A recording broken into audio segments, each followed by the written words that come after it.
एस्केलॉन आपसे कितनी दूर है और ये ऐप कैसे फंक्शन करता है, ये भी अगर आप अपने विजय करम के साथ अगर मिलकर हमें दिखा सके जब मैं वापस आपके पास लौट कर आऊं। वहीं इजराइल ने कल रात के जमीनी ऑपरेशन को टारगेटेड रेड का नाम दिया है, यानी कि एक खास जगह पर एक खास टारगेट के खिलाफ किया गया एक ऑपरेशन। लेकिन सवाल यह उठता है कि यह टारगेटेड रेड हमास की ताकत को टटोलने के लिए किया गया था या उसके किसी इंपॉर्टेंट लोकेशन को ध्वस्त कर इजराइल की ग्राउंड ऑपरेशन को और आसान बनाने का रास्ता साफ करने के लिए किया गया था। क्योंकि गाजा की सीमा के अंदर कुछ दूर जाने के बाद इजराइल के टैंक और बख्तरबंद गाड़ियां वापस अपनी सीमा में लौट आई थी।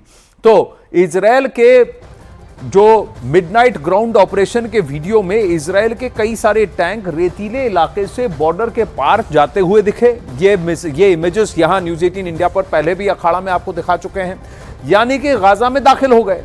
यही नहीं, जमीन को समतल करते हुए कुछ इजरायली बुलडोजर्स भी दिखाई दिए, जिसके बाद यह दावा किया जा रहा है कि यह इजराइल के लिए एक रिहर्सल था, ताकि ये देखे कि हमास की तरफ से रिस्पॉन्स आता है कि नहीं और कितना अंदर हम घुस सकते हैं, कितने सारे हैवी इक्विपमेंट के साथ हम घुस सकते हैं। उसी मिडनाइट ग्राउंड ऑपरेशन के दौरान इजरायली टैंक गाजा के सीमा के अंदर गोले दागते हुए भी दिखाई दिए। इजराइल का दावा यह है कि अगले चरण की यह तैयारी है।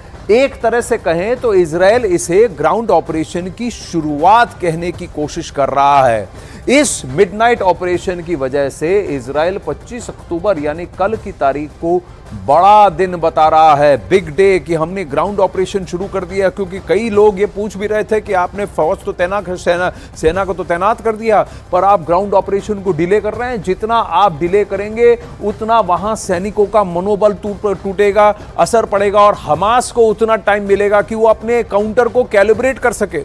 चलिए नीरज के पास वापस चलते हैं। नीरज, ये ग्राउंड ऑपरेशन पर क्या अपडेट है? दूसरी बात, एस्केलॉन कहां पड़ता है इजराइल और गाजा में? अगर देखें उत्तरी गाजा के पास पड़ता है या दक्षिणी इजराइल है, तो ये नॉर्थ गाजा और जहां पे ये ग्राउंड ऑपरेशन हुआ उससे कितनी दूर है एस्केलॉन?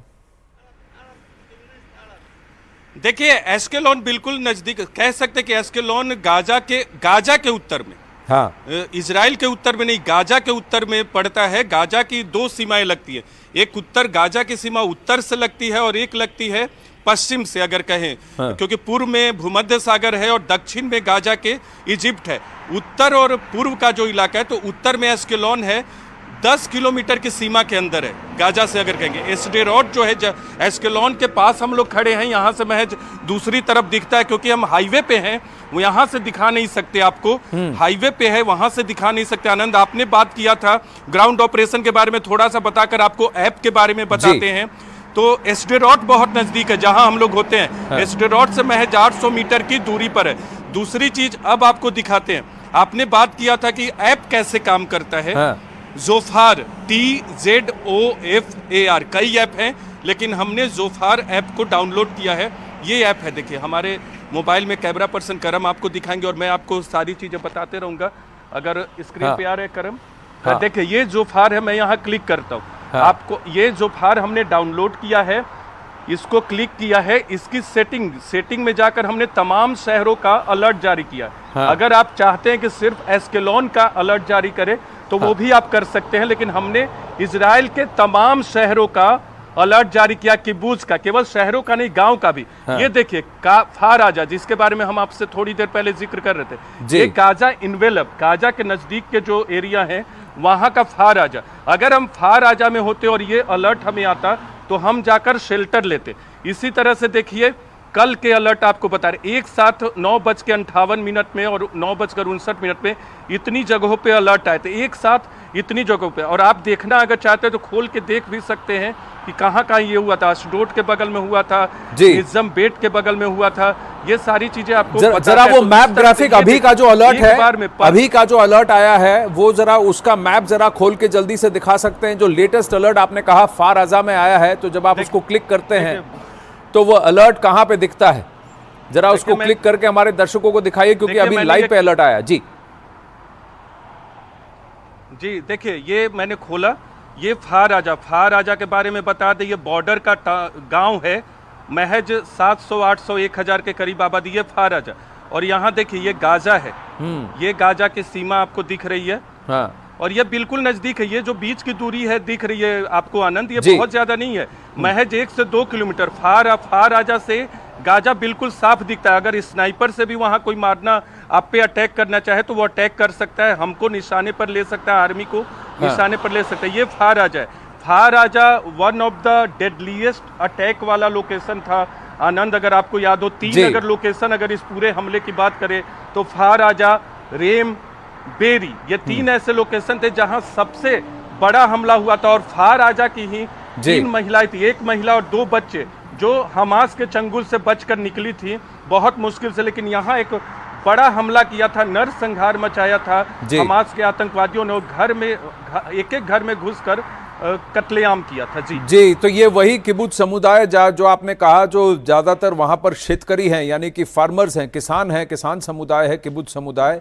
और उसी के साथ वो नरसंहार वहां किया था, वो बर्बरता की गई थी। और बिल्कुल हमास की यानी गाजा पट्टी से सटकर है ये इलाका फार आजा। नीरज, बहुत बहुत धन्यवाद आपके अपडेट के लिए। आप आगे फिर बढ़ रहे हैं, आपकी रिपोर्ट्स का हमें इंतजार रहेगा।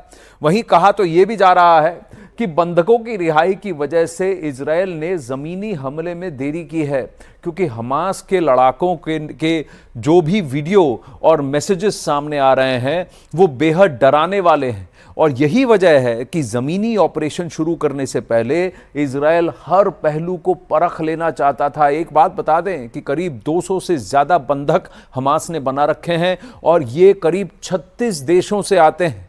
सिर्फ इजरायली मूल के नहीं है, इसमें अमेरिकी मूल और उसके साथ साथ 34 और देश के लोग भी बंधक बनाए गए हैं, जिसमें फ्रांस भी शामिल है।